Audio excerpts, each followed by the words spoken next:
Alors, nous sommes dans le lien de David Amelech, les fautes de David et les fautes de Shaoul. Alors, on a expliqué Shaoul Amelech, il a voulu se justifier. Et Akadosh Baruch Hu lui a dit, à un moment, Alti Tzadik Arbe, Altir Arbe. La Gemara, elle a raconté que David Amelech aussi, il était lépreux suite à l'histoire de Bathsheba pendant 6 mois. Et le Sanhédrin s'est éloigné de lui. Regardez, des Amarav, Yehuda Amarav, on est dans les lignes larges, à 8 lignes des lignes larges. Kavvet Amoudbet. Des Amarav, Yehuda Amarav, Shisha Chodashim, Itztara David. David Amelech était lépreux pendant 6 mois. Ou Perchou Imeno Sanhédrin. Le Sanhédrin l'a quitté parce qu'il ne pouvait pas s'approcher d'un lépreux. Il y a Toum'a. Venistalka et Meno Shechina, il n'avait plus de Shechina avec lui. Il y a dans un midrash qui dit 22 ans, il était éloigné d'Akadosh Baruch Hu. On va voir tout de suite, il y a le Tosfot Yeshanim qui est très intéressant. Le Tosfot, on va voir. David Amelech. Il était lépreux suite à l'histoire de Bathsheba. Et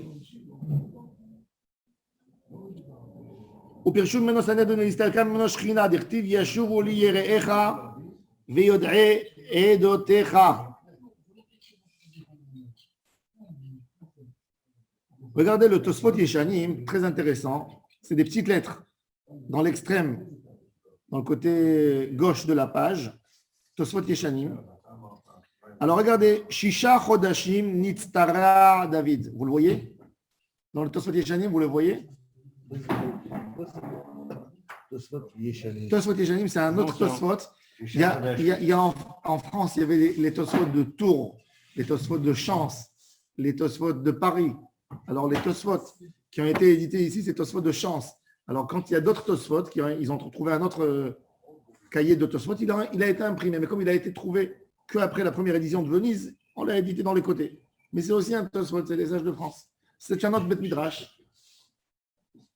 Alors, il nous dit Mishuma Aseh de Bathsheba Ka'amar. D'où on sait que c'est après l'histoire de Bathsheba que David est devenu lépreux.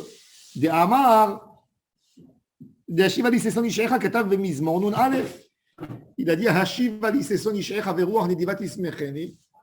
il a dit ça dans le chapitre 51 de Tehillim qui s'appelle Mizmor David.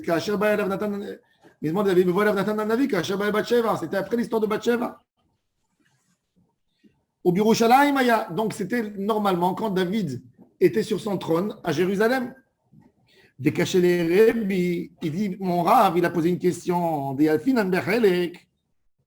dans ma Masechet Sanhédrin, la Gemara là-bas, elle a appris d'où on sait que David Amelech, il a été lépreux 6 mois. Dirtiv, 40 shana malach, Bechevron malach 7 shanim, ou Birushalayim, 33 shanim. Et après, il y a un autre texte qui nous dit qu'à Hébron, David Amelech, il était roi 7 ans et 6 mois. Alors il dit, ils sont partis où les 7 ans et les 6 Ils sont partis où les 6 mois? On dit, c'est les 6 mois de la lèpre. Donc l'Ichora, c'était avant Bathsheba, c'était à Hébron que David Amelech était lépreux.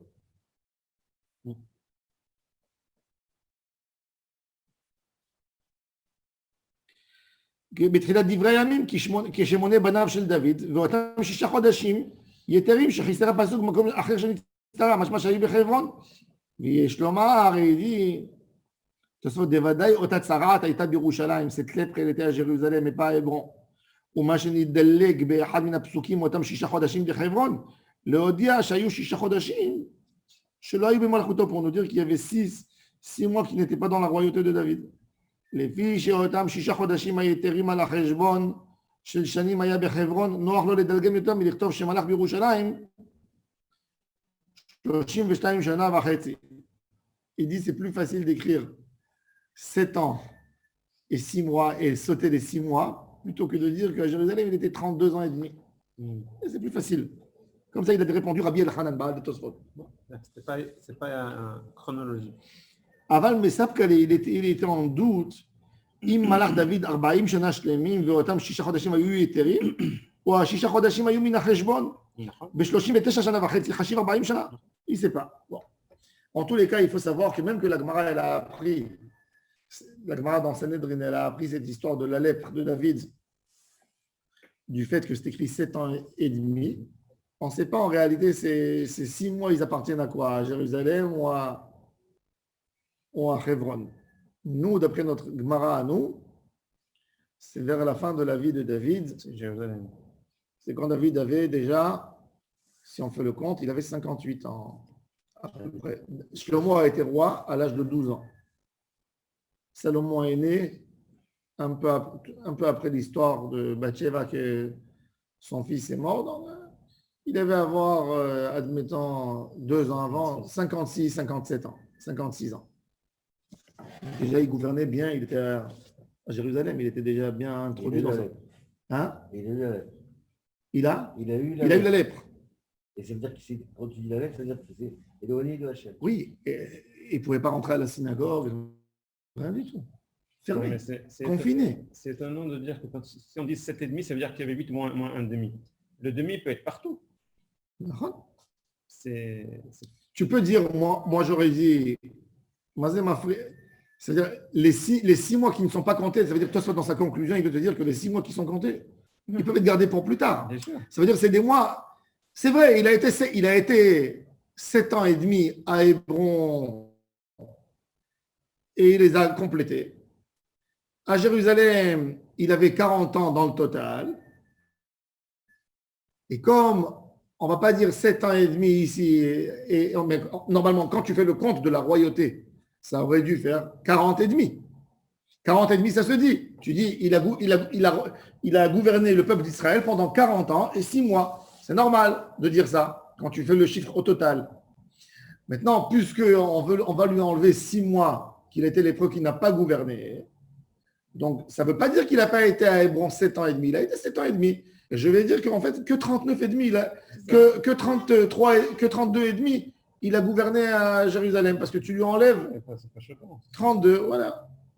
Donc ça, c'est la réponse de Rabbi Elchanan en fait. C'est ça la réponse. Mais le roi arabe, il siège automatiquement de droit au Sanhédrin. Parce qu'on peut savoir s'il a assisté au sort du Sanhédrin. Il avait le droit. Il avait le droit. Ou pas. Il a fait Meroz. Est-ce que le roi il était membre du Sanhédrin? Non. Mais il avait son mot à dire. Mais il pouvait demander à venir. Il avait une voix. Une voix. Et David Amelech, toujours, il disait au Sanhédrin, dites-vous votre décision, rien qu'après je vais dire la mienne. Pourquoi? Pour ne pas qu'il y ait des rabbins qui veulent plaire au roi, être comme lui. Faites le débat. Rien qu'après, il avait son mot à dire à lui. Maintenant, alors il a dit, voilà dire-t-il. Pourquoi les galons? Parce qu'il a fauté Bathsheba. Pourtant, tu aurais son mari. Le fait. Ah, le fait, tu dis, c'est pas, il est où la mida keneged mida? Non, Paul Michamar, c'est David Chata. Dans la dimension, Chata, quand la Gemara veut dire que la Omer David Chata, il veut dire que David Amelech, il a fait Eshetish. Eshetish, non. Il y a une faute, bien sûr qu'il y a une faute. Pas Chata dans la dimension que tu penses. Mais c'est sûr qu'il y a une faute, autrement. Il n'a pas fait une mitzvah, c'est pas. Il a monté un stratagème. Il a fait tuer par intermédiaire. C'est plus grave.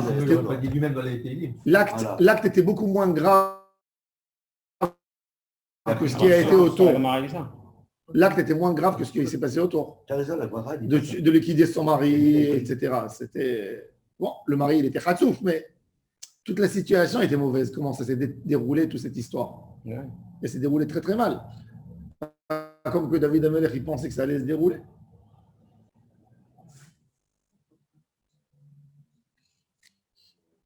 Dans la paracha prochaine,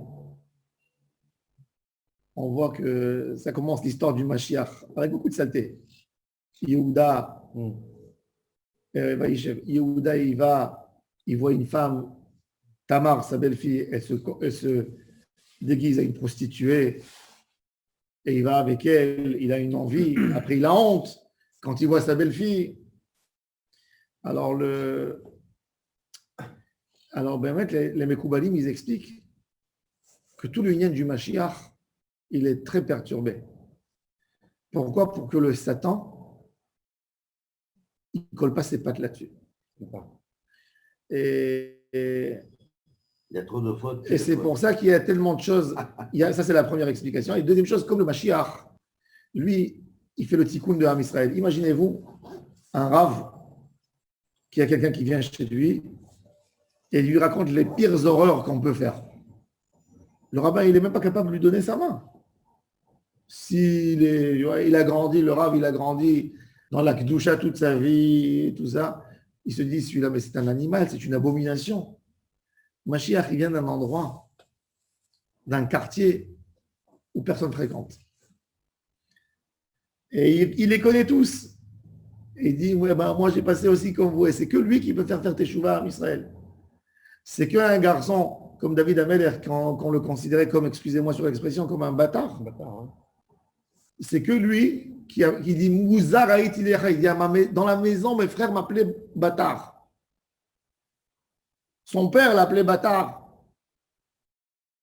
C'est que lui qui peut amener un vrai tikkun pour Am Israël et leur dire, il y a espoir, il y a espoir, il y a espoir. Alors Mashiach, il arrive dans des endroits comme ça, des histoires bizarres.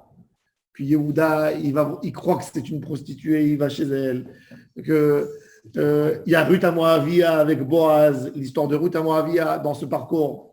Il y a la maman de David avec son père, avec Ishaï. Il y a David avec Bathsheba. Il y a Salomon qui épouse Naama de Hamon. À l'origine, il y a Lot avec ses filles. Il y a Lot avec ses filles, exact, tout ça. Pour te dire que le Mashiach ne croit pas qu'il viendra dans un endroit, il ne viendra pas d'un milieu bourgeois. Il prend un contre-pied. Exact. Il arrive d'en bas, d'en bas, d'en bas, d'en bas. Et c'est que lui qui peut toucher tout le monde. Il faut savoir que dans l'Am Israël, c'est vrai, le Mashiach, il n'est pas que pour Bnei Brak. D'ailleurs, c'est à Bnei Brak qu'ils vont prendre une grande claque quand le Mashiach va venir. Parce qu'il va leur montrer que beaucoup de choses qu'ils pensaient, eux, des fois, tu te penses que tu es tellement proche d'Akadosh Baruch Hu, tu penses que tu es proche d'Hachem, mais en réalité, tu es loin. Le problème, c'est vont-ils accepter? Rabbi Nachman de Breslev, tout son travail était ça. Quand il voyait quelqu'un qui était tellement loin d'Hachem, il lui montrait à quel point il est proche d'Hachem. Et quand il voyait quelqu'un qui se prenait des airs, qui se donnait, il pense qu'il est proche d'Hachem parce qu'il étudie 10 heures de Torah par jour et qu'il fait Tikkun Chatzot, il lui montrait qu'en réalité, Akadosh Baruch Hu ne peut même pas le regarder. C'était ça son travail. Ça, c'est le travail du Mashiach. Mashiach mekarev arechokim ou merachek akiruvim. Il rapproche ces gens qui sont loin. Et il leur dit, vous êtes proches de Kadosh Baruch Hu. Il va montrer à des gens qui ont fait Chilul Shabbat, que toute leur vie était tellement loin. Il va leur dire que c'est facile pour vous de faire tchouva. Vous n'allez que changer ça et ça et ça, et c'est bon. Il va leur montrer comment c'est facile pour eux de s'approcher à Hachem. C'est pas Merachek Akrovim. Les gens qui s'imaginent qu'eux, ils sont... Je suis fils de tel, je suis machin. Ils sont loin de... À Kopanim, on revient. Alors, David Amelech, il a dit 2 versets sur cet éloignement qui lui a été imposé de lèpre. Yashuvuli ereecha veyode'e edotecha. Uktiv, il est écrit aussi. Ashivali seson mishecha veruach nedivat ismechem. La Gemara dit, mais qui c'est qui a dit que cette lèpre, elle est venue par l'histoire de David avec Bathsheba? Peut-être la lèpre, elle est venue parce que David il a parlé du Lachon Hara. Ou on a vu que David a parlé du Lachon Hara. Il y a une grosse histoire. David Amelech, il avait un ami qui était son rave. Si, pendant la lèpre, il y avait un peu de la histoire de femme. David Amelech, quand il est devenu roi, il a dit, j'oublierai jamais mon frère Jonathan. Jonathan, c'était le fils de David, de Shaoul, qui était le beau-frère de David, et que lui était le prince héritier. Et il dit à David, je suis le prince héritier, mais le royaume, il n'est pas à moi, il est à toi en réalité. C'est toi qui seras roi. Il est très proche. Et il était tellement proche, David Amelech, il dit une phrase que personne ne peut dire, ça veut dire que tu peux soupçonner des choses, mais Voilà, c'est propre. Il dit, l'amour que je t'aime, c'est beaucoup plus qu'un amour ce qu'un homme peut aimer une femme. C'est ça. C'est un amour tellement pur. Et quand Jonathan est mort, Après, c'est beau, parce que c'est-à-dire oui, Il n'y a pas de confusion. il peut avoir, c'est l'amour physique. oui, il n'y a pas d'amour, il n'y a aucune envie physique. Mais David, on dit que David, il a tout testé. Hein. Non. On dit comme ça, moi. Ah, là, tu exagères. J'ai déjà entendu ça, mais c'est. Non, c'est Non, c'est pas non. possible. Non, il dit c'est quoi Avat Nashim? Mais c'est clair dans la phrase. Et une fois, C'est vrai une fois, qu'il Shimon, dit- une fois Non. Shimon Peres, il a dit T'as ça, raison. il s'est fait déchirer. Mais bon, alors, le pshat, le Emet, c'est quoi Avat Nashim? Rabbi Nathan Pshit, il explique. Il dit, il y a quelqu'un qui te dit, moi j'aime la viande, moi j'aime le poisson. Il te dit, si tu aimes la viande ou tu aimes le poisson, tu ne mangerais pas le poisson, tu ne feras pas la pêche. Si tu l'aimes, tu le laisses nager dans l'eau. Il dit, ça veut dire, tu t'aimes quand le poisson il passe dans ton palais. C'est ça. Exactement. Alors il dit, quand quelqu'un dit j'aime une femme, est-ce qu'un homme cherche une femme que comme un moyen d'exprimer son amour? Si c'est comme ça, il va chez une assistante sociale, il dit donne-moi le cas le plus dur dans la ville, je veux exprimer mon amour sur une fille. Il lui dit voilà, tiens, une fille, elle lui amène une fille handicapée avec des problèmes dans la tête et tout ça. Et il dit allez, je vais l'épouser. Non, un homme, il n'est pas capable. C'est-à-dire que quoi? D'ailleurs, l'homme, dès qu'il y a quelque chose qui le chagrine dans son couple, tout de suite, il pense sur l'opportunité du divorce. Donc il dit tu n'aimes pas la femme en réalité, tu t'aimes à toi-même, à côté d'elle, avec elle. Et c'est ce que David Ameler il dit. Nifleta ahavatecha li, toi tu m'aimais. Même que tu avais tout à perdre avec notre amitié. C'est moi qui est censé devenir roi. Prends ta place. Nifleta ahavatecha li, mais ahavat nashim. Et c'est ce qui pleure pour Jonathan. David Ameler il a juré. Comment on dit l'État en français? Les hafli, Pélé, elle Ah, c'est était merveilleux. étonnante, elle a dépassé Ah, tout. Voilà, c'est ça. David Ameller, quand il est devenu roi, il a dit la famille de Shaoul, ils se cachaient parce que c'était eux. C'est comme ceux qui soutenaient Napoléon et les autres qui soutenaient les rois. Comment ça s'appelait en France? Il y avait les deux clans. Il y avait ceux qui étaient pour Napoléon et ceux qui étaient pour les Louis XIV et les anarchistes. Non, Les il y avait Jacobins. les monarques, les Jacobins, Les Jacobins. Les royalistes. les Les royalistes. royalistes. Il a fait. Bravo, Donc, Marcel. Donc dans l'histoire, C'est un roi. dans l'histoire de David Ameller avec Shaoul, c'est exactement ça. On a un Bonaparte, un David Ameller qui vient, qui veut récupérer d'ailleurs les royalistes. Qu'est-ce qu'ils font? Ils nomment un des enfants de Shaoul, le dernier, qui s'appelle Ishboshet. Et Ishboshet, il se fait assassiner par un de ses gardes-corps qui prend sa tête, il le met dans un panier et il va l'amener chez David. Et c'est là que David, il gouverne pas qu'à Hébron, parce que 7 ans, il y avait encore les royalistes de Shaoul qui n'étaient pas d'accord de nommer David roi. David est devenu roi qu'après la mort de Ils sont Shaoul. légitimistes. Le roi, après, c'est son. 7 ans, il y avait des guerres civiles, des débats, Histoire. que David a pris. Rien que David, après, il a pris le royaume. Alors, toute la famille de Shaoul, ils se cachaient. Toute la famille de Shaoul, ils avaient peur de David, parce que dès qu'ils disaient un mot, on les soupçonnait qu'ils veulent prendre la place de David. Et donc, et David Ameller, il a dit, il y a une branche de la famille de Shaoul que pour moi, c'est mes frères. Parmi eux, Mephibosheth. Bonjour. Bonjour. Mephibosheth, c'est qui Mephibosheth? Mephibosheth, c'est un des enfants de Jonathan qui était handicapé. Il était amputé. Ou amputé ou paralysé dans les pieds, je ne sais pas, mais il était handicapé. Mephibosheth était un génie dans la Torah et David Ameller étudiait avec lui aussi. Mais surtout, David Ameller, il lui a tout donné, David, il le considérait son frère, tout ce que vous voulez. Quand David Ameller a dû se sauver de Jérusalem avec le putsch que Avshalom a organisé contre lui, il y a eu les royalistes, les souteneurs de Shaoul, ils ont dit c'est l'occasion. Les deux vont mourir, David et Avshalom, ils vont avoir les histoires internes. Et on pourra remettre la noblesse, la famille de Shaoul, qui était la famille la plus noble d'Israël. Mephibosheth, le pauvre, quand David Ameller, il a dû se sauver de Jérusalem, lui, il était handicapé, il ne pouvait pas partir. Un homme handicapé, tu ne peux pas prendre son âne et aller n'importe où. Ce n'est pas comme aujourd'hui qu'il y a des voitures. Et donc, il est resté à la maison.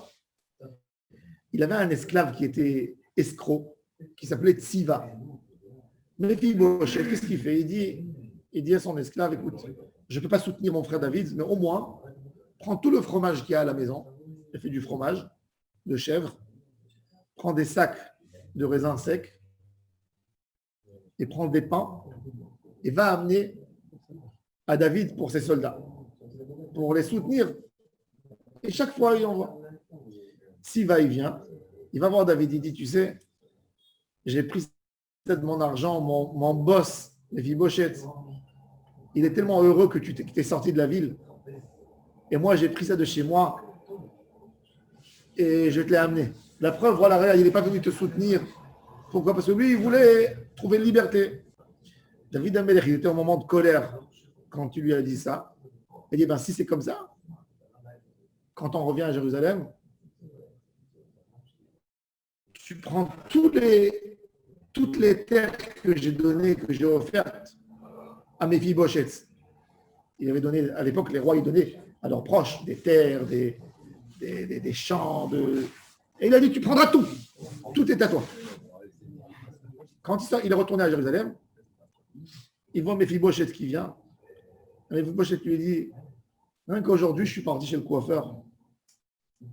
J'étais tellement peiné quand j'étais et j'ai laissé pousser les cheveux, la barbe et tout ça. J'étais en deuil pour toi. Rien que maintenant, le jour que tu es venu. Et David lui dit, ouais, on t'a entendu. Tu me dis ça parce que... Il dit, je t'assure. Et il lui a dit, écoute, j'ai déjà donné toutes tes terres à ton esclave, Tiva. Il dit, quoi? Mais c'est moi qui t'ai envoyé, comment tu peux dire? Et chacun qui contredit l'autre. Et Mephibosheth, à un moment, avec les larmes aux yeux, il dit à David, tu sais quoi? Donne-lui tout.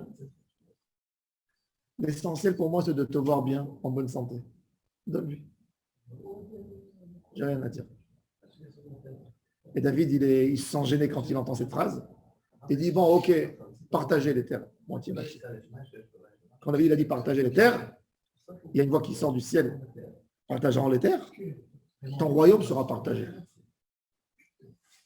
Et là, il y a eu le destin, la royauté de David, qui va se partager pas dans la vie de son fils, mais son petit-fils, Roboam, dès qu'il est monté au pouvoir, pac, un putsch, suite à ces Lachon Hara que David Amelech a reçu sur Tziva, sur Mephibosheth. Regardez, on va voir ça.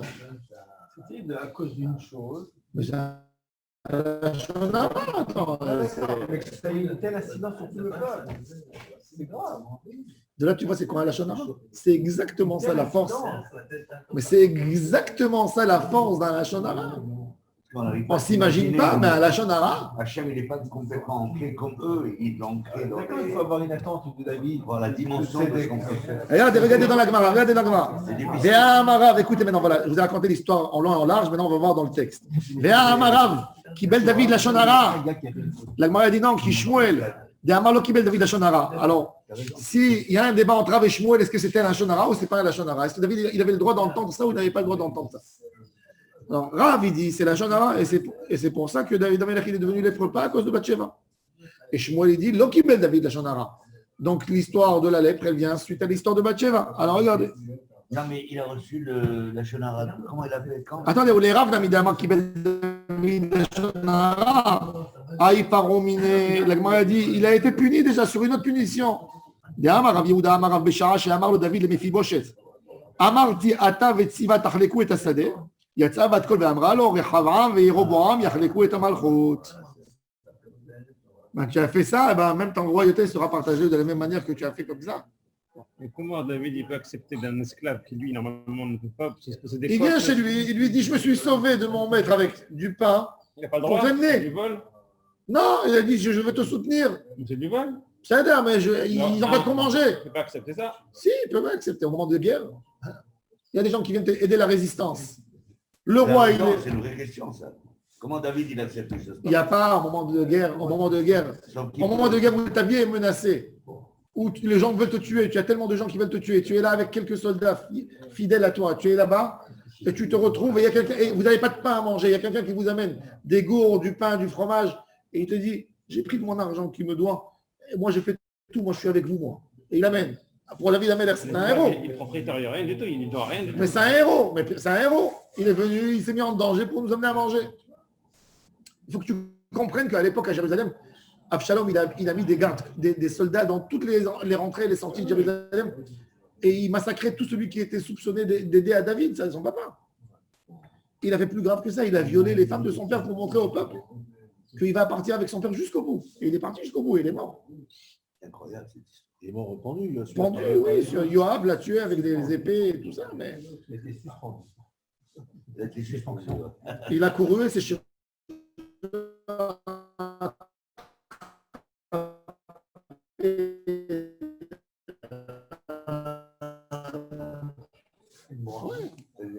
De toute façon, David, je critique Goliath chez Goliath. Il a fait David, il a eu beaucoup d'histoires, beaucoup d'histoires, les histoires familiales de David. Ah ouais, c'est. On a parlé de ça la semaine dernière, c'est Voilà. à s'arracher les cheveux. C'est plus grave que le Kardashian à New York. Comment il s'appelle Kardashian? Comment il s'appelle? Kardashian. Kardashian. C'est des histoires qui ont humilié David, mais à un point, pour même pas vous imaginer, un enfant de David qui tue un autre enfant à table, qui l'assassine. En fait, quand un homme. Sa fille qui se fait violer par son frère. Plus tu approches Tamar et Amnon. et plus tu as des embûches. Et des histoires à dormir debout. Et pour un roi, alors tout le monde dit, elle est où la noblesse? Yahas Shaoul. Le peuple il dit des choses comme ça. Regardez aujourd'hui, qu'est-ce qu'on dit sur quelle polémique ça a fait que le fils de Bibi a été attrapé dans une voiture et il a été enregistré, comment il parle, le chauffeur l'a enregistré et il l'a envoyé sur les médias. Ce qu'il a dit, pas bon. Il a parlé vulgairement et il a dit amène-moi dans des endroits. Bref, tout a parlé, ça a remué des mois. Imaginez-vous maintenant un frère qui tue son frère dans la maison du roi.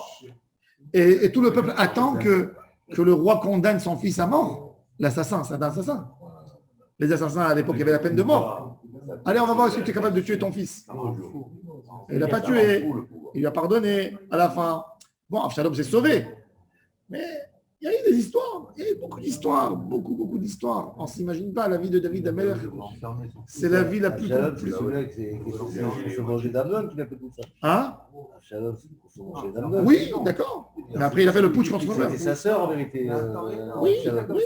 Et l'autre, c'était sa demi-sœur. Oui, d'accord. Non, Il a violé sa demi-sœur. c'était la sœur de Absalom. Oui, sa demi-sœur. Oui, j'ai vu ça. C'est pour ça qu'Absalom, il s'est. Oui. D'accord. Je ne peux pas trouver ça pour ça. Non, mais pour David, c'est des histoires à la maison, c'est des histoires C'est terribles. Amnon au début qui a tout dépensé. C'est vrai. C'est pour ça qu'il n'aura pas le privilège de faire le amical. Alors il lui dit, bon, maintenant, Ben Shana Shaoul Bemolcho.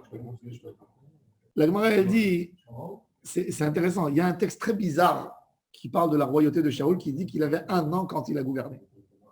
Ben Shana Shaoul Bemolcho. Alors tu peux expliquer que quand Shaoul, sa royauté est arrivée à terme d'1 an. Mais dans le texte, c'est compliqué dans les mots. Alors que veut dire ces mots? Amar Avuna, qui Ben Shana Shalot Taram Tam Chet. Comme un enfant de 1 an qui n'a pas fait des fautes de Averot. Il y a quelqu'un d'autre qui lui répond, Matkif le Rav Nachman bar Yitzhak. Peut-être tu peux me dire que Ben Shana Shemeluchlach Betit tu Betzoa. Tu peux dire il est sale comme un enfant qu'il a la couche. Quand il a dit ça, il commençait à dormir, il dormait la nuit dès qu'il a dit ça au Beth Midrash. Il dormait la nuit, il voyait des choses terribles. Il y avait des anges qui venaient le menacer pour le tuer. Il passait des nuits blanches de peur. Et alors il a dit Rav Nachman, Siyuta Bechal Ne'amar, Ne'aneti Lachem,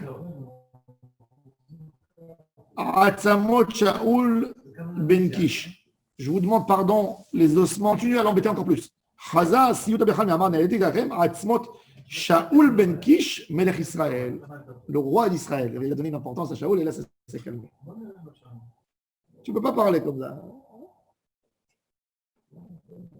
Donc de là, on voit que quoi? Que c'est quel argument qui tient dans la Gemara? Ben Shana Bemolcho, Belochet.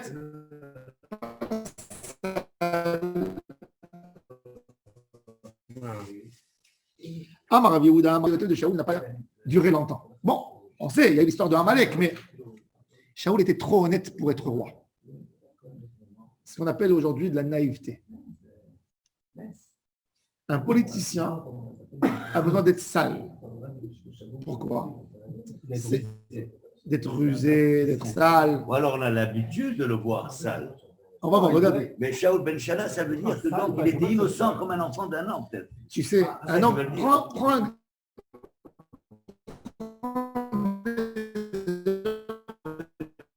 C'est ça, ça veut dire. Prends des hommes sages, prends des prix Nobel, des prix Nobel. Dis-leur, venez vous présenter pour être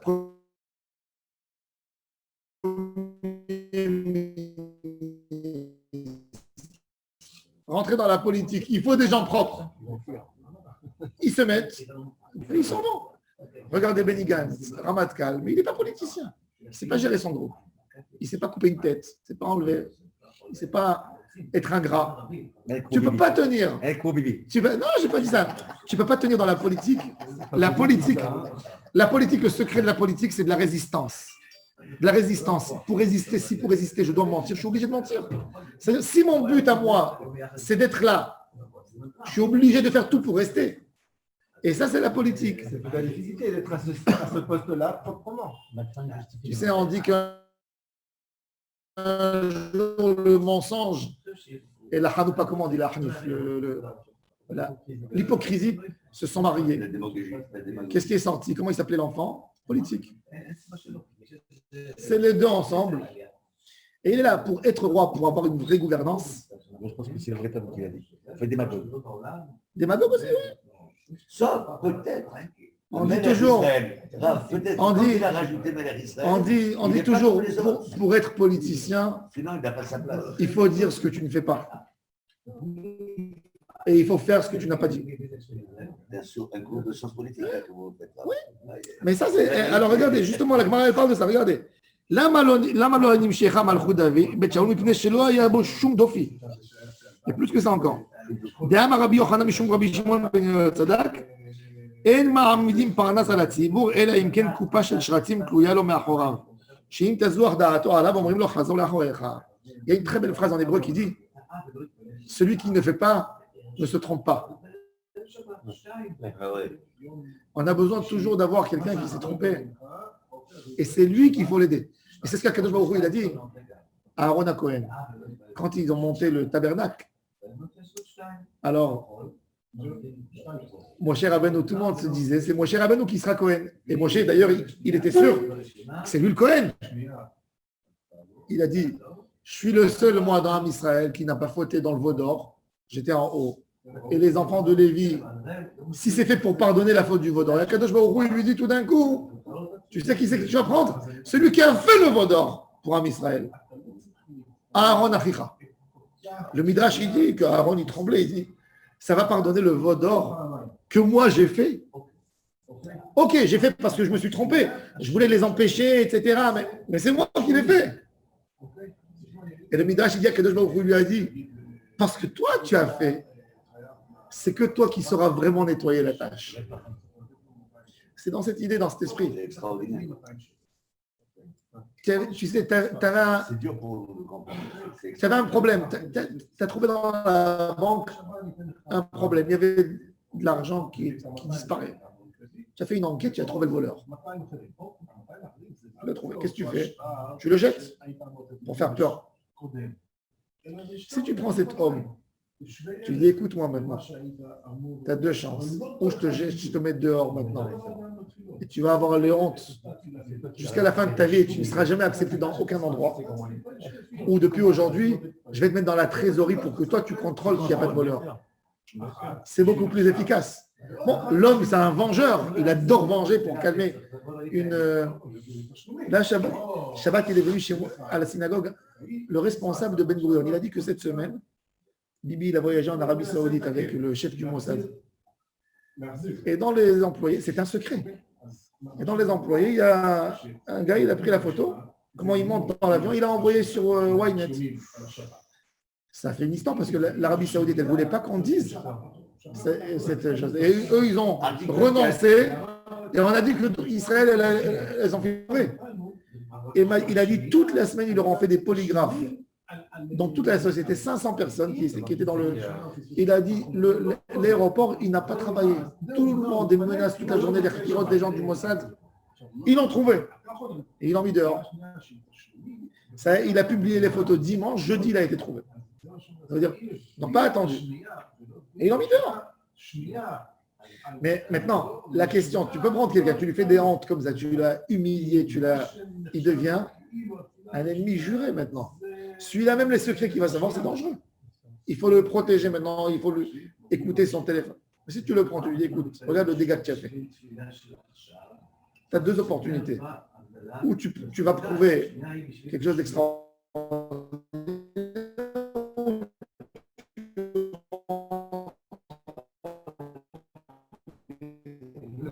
S'il y a une idéologie derrière, Et le Premier ministre, ce n'est pas un voleur, il n'a pas à savoir ce que son Premier ministre fait. Il a été en Israël, ça de la transparence. s'appelle Pgia Bebitron Medina. Dès que il y a un saïf en Israël.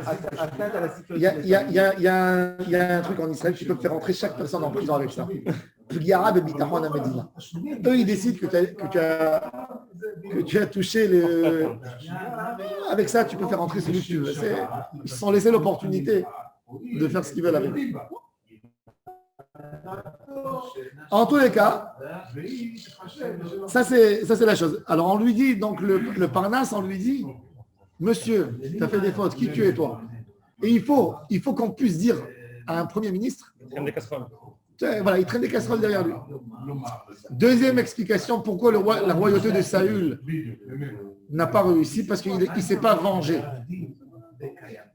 Il n'avait pas une autorité de Premier ministre, de roi. Shaoul, quand il a fait la guerre avec Amalek, quand il a été élu, c'était un beau gosse. Shaoul, c'était le plus bel homme d'Israël. Plus bel homme. Quand il a été choisi, les gens ne voulaient pas collaborer avec lui. Les guerriers, les chefs d'armée, ils ont dit Mayoshi Aenouzé, qu'est-ce qu'il va nous faire celui-là? Il est lâche, il est faible, il n'est pas capable de rien faire. Ah bon, Mayoshi Aenouzé. Et Shaoul, il est parti. Premier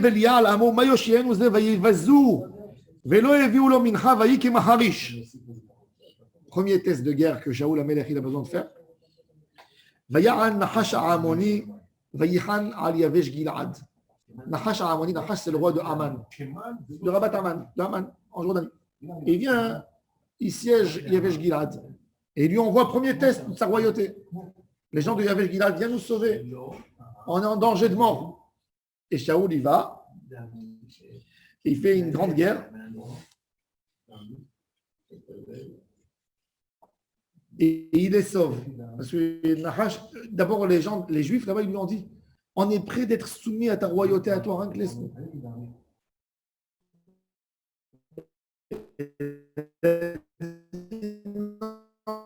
Je vais vous tuer. Parce qu'eux-mêmes, ils ne faisaient pas confiance en Shaoul, qu'il allait venir les sauver. Dans le Shomron, il va chez les Palestiniens et dit on veut être sous l'autorité palestinienne. C'est une honte. L'État d'Israël n'est pas capable de les défendre. Et donc, Shaoul, il fait une guerre, il avait une victoire extraordinaire. Quand il a fait ça, il y a les Juifs, ils étaient tellement contents et heureux qu'ils ont eu un roi avec des compétences, ils ont dit où sont les gens qui ont parlé du mal de Shaoul, on va les tuer. Pardonne. Fallait pas dire tuer, les laisser faire ce qu'ils veulent faire avec. Ça, c'est un roi. Laisse. Et Shaoul, il n'avait pas la carrure d'un vrai roi. La Gemara, elle dit, maintenant je vais vous dire un sot dans la Kabbalah. La Gemara, elle dit que pourquoi Shaoul, il n'avait pas les Mkoubalim, Rabbi Moshe Ben Gabay, il a un livre, il explique ça. Il dit qu'un homme, un juif, ne peut pas avoir ce caractère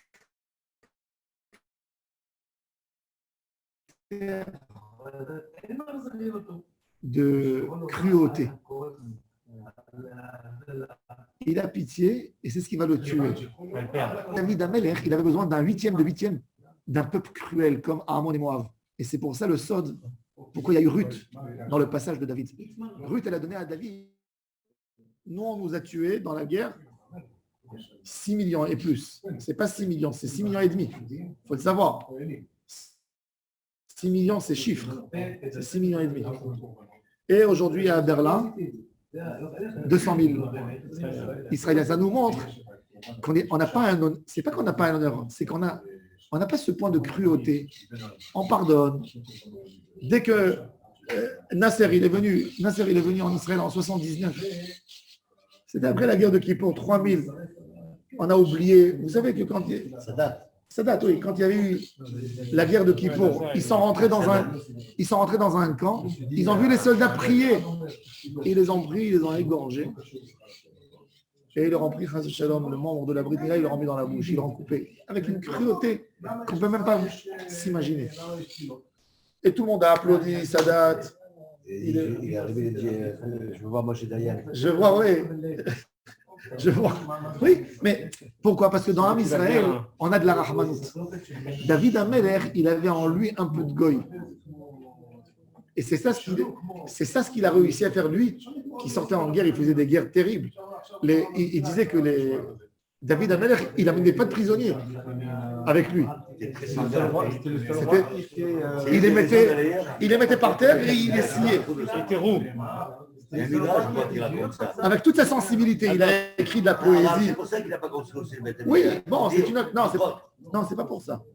C'est parce que l'argent, il a économisé, il a ramassé de l'argent des guerres pour Beth Amikdash. Et il y avait un moment de la famine en Israël. Et quand ils sont venus lui demander d'ouvrir les trésors et partager l'argent au peuple, il a dit non, c'est de l'argent du Beth Amikdash. Et il y a eu quelques personnes qui ont perdu la vie suite à cette famine. Akash Baruch Hu, il a dit tu as du sang sur tes mains. Ça, c'est le sang. C'est ça le sang. Mais on n'a jamais eu un roi si combattant comme David. David Ameler, c'est d'un côté de la poésie